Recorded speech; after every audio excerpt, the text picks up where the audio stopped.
Hi, it's T. Michelle Birdsong, daughter of the sun. This is a video called Allegiance to America, Israel, or China American. And we start with the tweet at Charlie Kirk. Bernie, 29 years in government. Biden, 44 years in government. Elizabeth Warren, 12 years in government. They're all campaigning for president on what they're going to do. Donald Trump, 3 years in government. He's campaigning on what he has done. Which would you rather have? Okay, there is an executive order written by Trump that requires students to pledge allegiance to Israel. I found that on YouTube, but then earlier today I tried to find it again and I didn't find it. So I don't know if it's true or not. But I know he signed an executive order protecting Israel from criticism. Okay, I'd rather hope that Will Smith will be president. I'd rather pledge my allegiance to America only. Okay, I think Trump is loyal to Israel, and what's his name? Bernie Sanders is loyal not to America. Okay, so let's see. From NewYorkMagazine.com, Intelligentsia, updated December 11, 2019, by Justice Segal. Trump's executive order to stifle Israel, critics. Probably violates the Constitution. Note, it seems everybody violates the Constitution. The Constitution is ineffective for the most part. Excerpts and commentary. As a constitutional matter, the problems with pressuring Israel, which is Sabatini and Frankus, according to David Icke, researcher in his book Trigger. So Israel and its occupation, as a constitutional matter, the problems with pressuring Israel and its occupation of Palestinian territory, one Sodom and Gomorrah, and to treat Palestinian residents of Israel and the territories better. Note, Netanyahu said they treat Palestinian residents of Israel very, very well. Okay, I've never been there. I wouldn't know.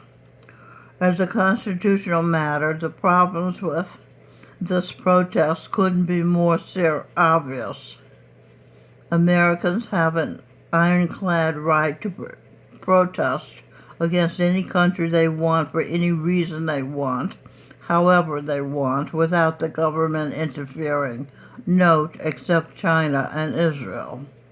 Back to article. There are some very narrow, very specific exceptions. You obviously can't burn down a synagogue because you're so upset at Israel, but as a general rule, the government really can't regulate this sort of speech. That hasn't stopped lawmakers, apparently unconcerned about such matters, from trying to pass legislation effectively outlawing certain types of activism. In 2017, for example, almost 300 members of the House and Senate co-sponsored bills that would have made certain boycotts of Israel a federal felony, a crime. Some states have gotten in on the act, too.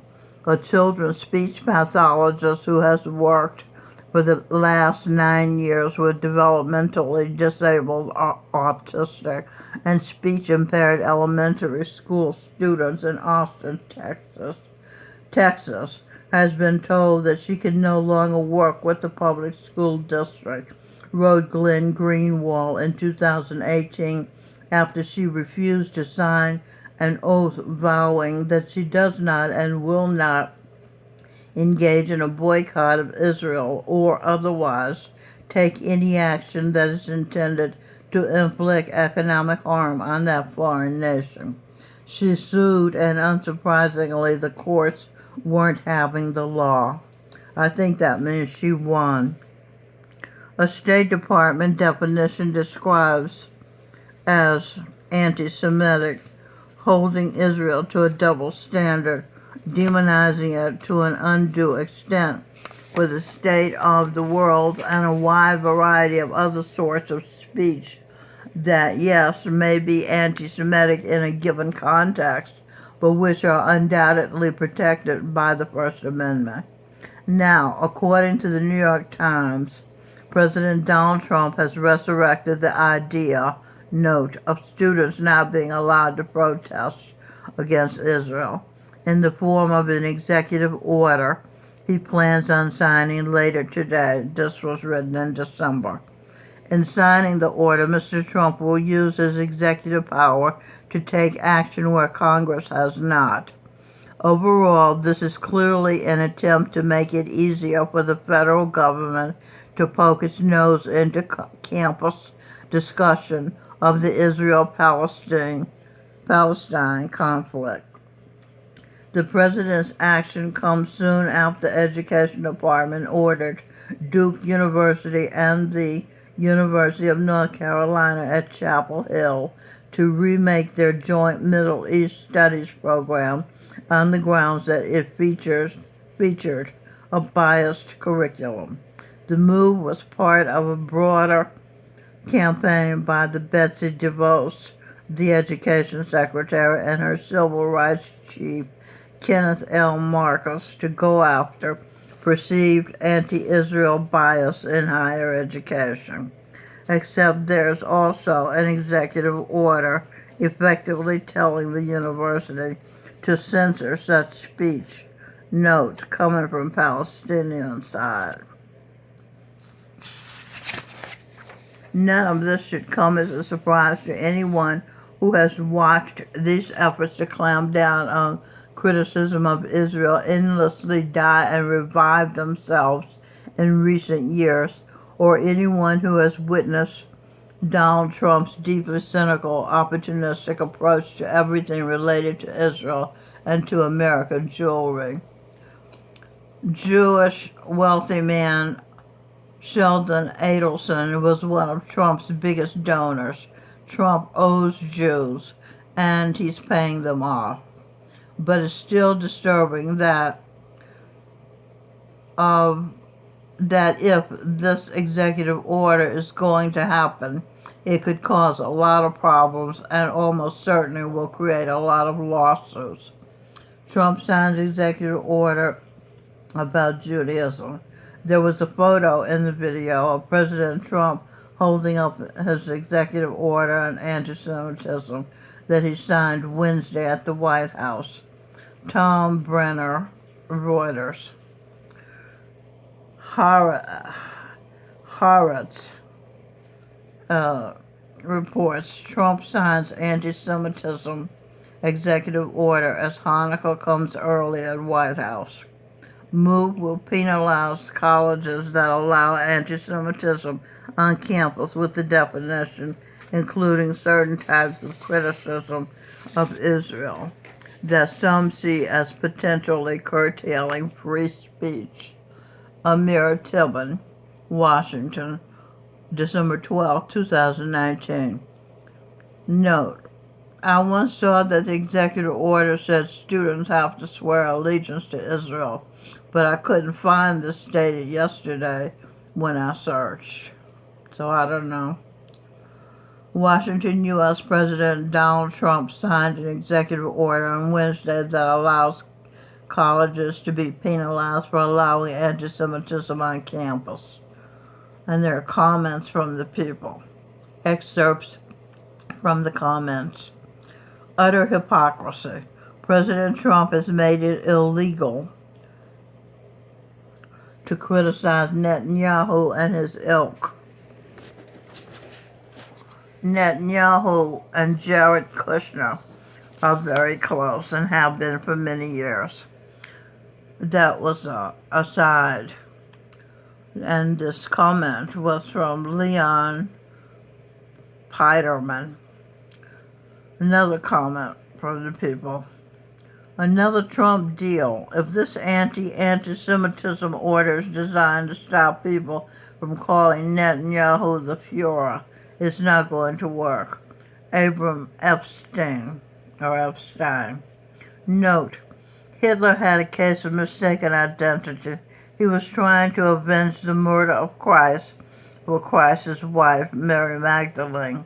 He thought those who called themselves Jews were the original Hebrew Jews, but they are the Sabatini and Frankish death cult. Read triggered by researcher David Icke for details. Haaretz again. A fifth of Europeans think secret Jewish cabal runs the world, says survey. Note: true or false? Hungarian organization that conducted survey also found the same number of respondents believe Jews exploit Holocaust victimhood for their own needs. Do they or don't they? JTA Sinan Lipschitz, February 26, 2020. Excerpts. A secret network of Jews influences global political and economic affairs. The Sabatini and Frankish? That's the feeling among a fifth of the 16,000 respondents to a survey among Europeans from 16 countries. The same number also agreed with the statement that Jews exploit Holocaust victimhood for their own needs. Do they? The survey was presented.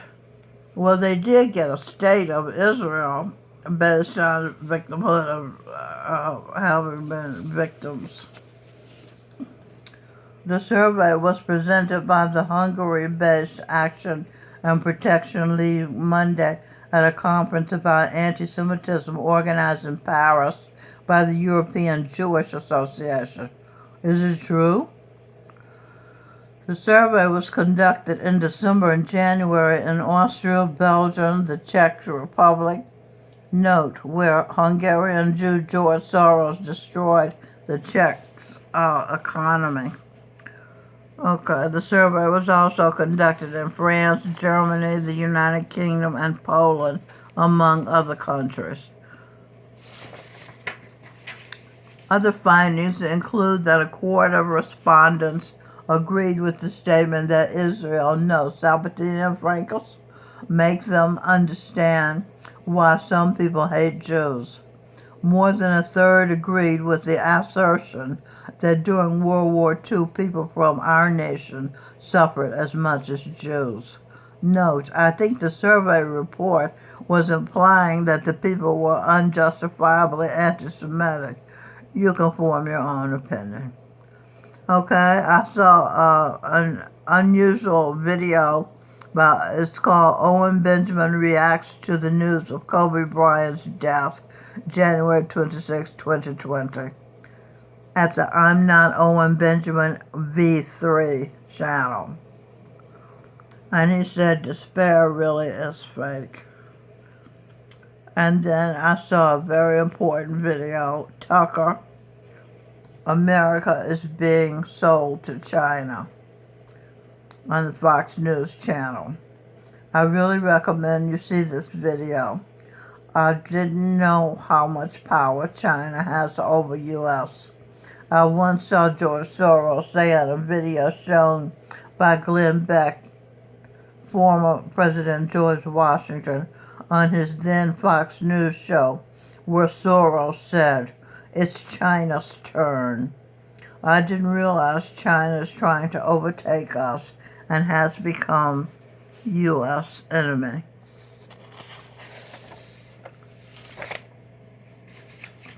Okay. One more tweet.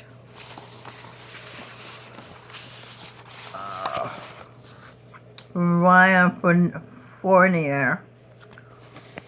Ilhan Omar was found guilty of 6 campaign finance law violations. Her punishment, a $500 fine. Why are Democrats always above the law? No, because we let them get away with it, obviously. Tweet, it's all corrupt. Time to get rid of Democrats, Republicans, socialists, liberals, progressives, and elections. I say Will Smith, who was once the prophet Elijah, and founding father John Hancock to be president. I say Will Smith to be president. Will Smith, grandson of the sun.